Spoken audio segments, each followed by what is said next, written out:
Record हो गए हैं, अब मैं सारा कुछ जानती हूँ। राघव सोचता है कि लगता है कि मैं नशे के हालत में पल्लवी को 1 दिसंबर वाली बात सारा कुछ बोल चुका हूँ और वो सारी बातें इस मोबाइल में रिकॉर्ड हो गया है। राघव को लगता है कि पल्लवी अब सारा सच जान चुकी है।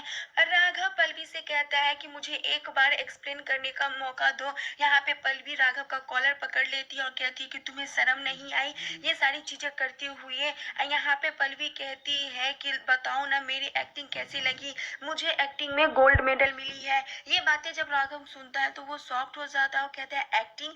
यहाँ पे पल्लवी कहती है कि हाँ एक्टिंग। और फिर पल्लवी कहती है राघव से कि तुम तो ऐसे डरे हुए हो कि जैसे मैंने कोई मर्डर वाली कन्फेशन रिकॉर्डिंग सुना दी हो तुम्हें। यहाँ पे राघव कहता है कि नहीं नहीं ऐसी कोई बात नहीं है। पल्लवी यहाँ पे राघव को रिकॉर्डिंग सुनाती है जिसमें राघव बोल रहा होता है कि पल्लवी मेरी वजह से तुम्हारी जिंदगी बर्बाद हो गई है। उस रात को सिर्फ बारिश नहीं हो रही थी बल्कि मैं भी रो रहा था और तुम्हारी जिंदगी भर के लिए मैंने तुम्हारी जिंदगी में आंसू भर दिए। ये सारी बातें राघव बोल रहा होता है। फिर यहाँ पे पल्लवी राघव को गुदगुदी लगाती है जिस वजह से राघव बहुत ज्यादा डर जाता है और पल्लवी से बोलता है नहीं तुम गुदगुदी मत लगाओ। यहाँ पे पल्लवी कहती है कि तुम्हें गुदगुदी से डर लगती है। राघव बोलता है कि नहीं ऐसी बात नहीं है। यहाँ पे दोनों एक दूसरे को तंग करते हुए नजर आएंगे और यहाँ पे एक दूसरे के साथ वो दोनों गिर जाएंगे बेड पे। यहाँ पे पल्लवी और राघव एक दूसरे को देखते हुए नजर आएंगे। तभी वहाँ पे नायडू आ जाता है। खाना नायडू कहता है कि मैम खाना रेडी है। पल्लवी और राघव उठकर नीचे जा रहे होते हैं। तभी राघव को याद आती है लायन की कही हुई बातें और दिखाया जाता है कि यहाँ पे सारे फैमिली मेंबर डाइनिंग टेबल पे बैठे होते हैं और खा रहे होते हैं। तभी यहाँ पे पल्लवी जो कुछ भी हुआ होता है वो सारी बातें वो अम्मा को बताती है। अम्मा भी बहुत ज्यादा हंस रही होती है। तभी यहाँ पल्लवी कहती है कि अम्मा हम दोनों ही नहीं कल रात को नशे में थे बल्कि हम दोनों से ज्यादा तो राघव नशे में था और बहुत अजीब अजीब से बातें बोल रहा था। यहाँ पे अम्मा और पल्लवी दोनों हंस हंस के बातें कर रहे होते हैं और ये सारी चीजें राघव देख रहा होता है। वो बहुत ज्यादा इमोशनल हो रहा होता है। उसके बाद राघव वहां से उठ के चला जाता है। इधर कीर्ति जो है बहुत ज्यादा गुस्से में होती है, उसका मुंह लटका होता है। तो अम्मा देखती है तो अम्मा पूछती क्या हुआ कीर्ति, लेकिन कीर्ति किसी को कुछ नहीं बताती, वो वहां से चली जाती है। इधर राघव अपने कमरे में आता है, वो बहुत ज्यादा रो रहा होता है, वो बहुत ज्यादा परेशान होता है। राघव पल्लवी का हंसता हुआ चेहरा याद कर रहा होता है। तभी राघव देखता है कि पल्लवी व्हाइट कलर की साड़ी पहनी हुई है, वो बहुत ज्यादा रो रही है और वो राघव से पूछ रही है कि क्यों राघव तुमने ऐसा क्यों किया मेरे साथ। ये चीजें देखकर राघव जो होता है वो बहुत ज्यादा घबरा जाता है और परेशान हो जाता है। तभी राघव देखता है कि पल्लवी को उससे कोई दूर ले जा रहा है। ये सारी बातें सोचकर राघव बहुत परेशान हो जाता है। उसके बाद वो ड्रिंक करने लगता है और राघव सोचता है कि मैं क्या करूं। मैं जब भी पल्लवी को सच बताने के लिए जाता हूं तब भी कोई ना कोई ऐसी चीजें हो जाती है जिस वजह से मैं पल्लवी को सच नहीं बता पा रहा हूँ। यहाँ पे वो सोचता है कि ये गॉड की साइन है कि मैं पल्लवी को सच ना बताऊं। तब राघव डिसाइड कर लेता है कि अब वो पल्लवी को सच नहीं बताएगा। इधर राघव सोचता है कि अभी तक तो पल्लवी को सच्चाई कहीं से भी पता नहीं चली है तो आगे भी पता नहीं चलेगा। और इधर राघव सोचता है कि मेरे परिवार में इतने दिनों बाद खुशियां आई है तो मैं अपने हाथों से इन खुशियों को कैसे बर्बाद कर सकता हूँ और पल्लवी को फिर से दुखी कैसे कर सकता हूँ। राघव का अंतर आत्मा आ जाता है और राघव अंतर आत्मा को देखकर बोलता है कि इस बार मैं तुम्हारा बात नहीं मानूंगा। यहाँ पे राघव का अंतर आत्मा कहेगा कि क्या तुम्हें ये ठीक लग रहा है, क्या पल्लवी को ये हक नहीं है कि वो ये सच जाने। यहाँ पे राघव कहता है कि ऐसी बात नहीं है लेकिन मैं पल्लवी को सच बताकर उसे फिर उस दलदल उस दुख में नहीं धकेलना चाहता हूँ। और वो कहता है कि अब मैंने डिसाइड कर लिया है कि मैं नहीं बताऊंगा तो नहीं बताऊंगा। और राघव कहता है कि रही वेद की बात तो मैं उसे अच्छे से संभाल लूंगा, मैं राघव राव हूँ।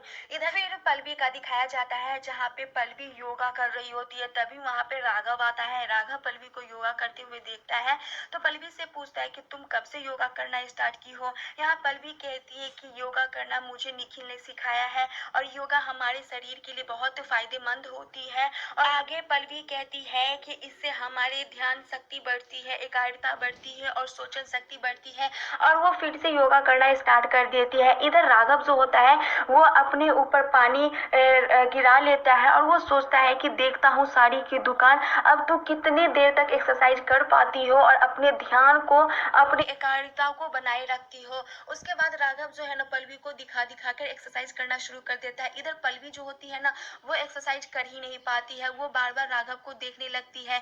तो यहाँ पे दिखाया जाता है कि राघव एक्सरसाइज करके पल्लवी के पास जाता है और कहता है कि देखा साड़ी का दुकान, ऐसी कोई भी लड़की नहीं है जो राघव राव को देखकर वो इग्नोर कर सके और वो कोई और काम कर सके। ये बातें बोलकर राघव वहां से चला जाता है और पल्लवी देखती ही रह जाती है। इधर लायन और सनी का दिखाया जाता है, जहाँ पे लायन कहता है क्या हुआ ब्रो, मैंने जो कहा था वो काम आया। तभी यहाँ पे सनी कहता है कि आज के बाद ऐसी सलाह कभी किसी को मत देना, ये काम नहीं आया, बल्कि वो शेरनी ने मुझे एक थप्पड़ मारा है। पता नहीं जब मैंने राघव का नाम लिया तब उस पल्लवी को क्या हो गया। जब मैंने राघव का नाम लिया वो शेरनी का रूप धारण कर ली और वो मुझ पे बरस पड़ी। ये सारी बातें लायन को कहता है सनी। इधर सनी का बात सुनकर लायन बहुत ज्यादा परेशान हो जाता है। वो सोचता है कि सनी से कुछ नहीं होगा, ये मेरा काम नहीं कर पाएगा।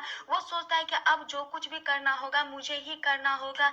उसी वक्त लायन कॉल करता है पल्लवी को और कहता है कि मैं तुम्हें इस फोन पे राघव राव का एक राज बताने वाला हूँ। पल्लवी समझ जाती है कि ये वेद है और तभी पल्लवी कहती है कि तुम वेद हो ना। और ये बात जानकर पल्लवी जो है वो वेद को बहुत ज्यादा खरी खोटी सुना देती है और वो कहती है कि तुम्हें क्या लगता है कि मैं तुम्हारी बातों में आ जाऊंगी और तुम मुझे और राघव के बीच में दूरियां ला पाओगे। तुम चाहते हो कि हम दोनों झगड़ा कर ले, मैं तुम्हारी बात में आ जाऊंगी, ऐसा नहीं होगा।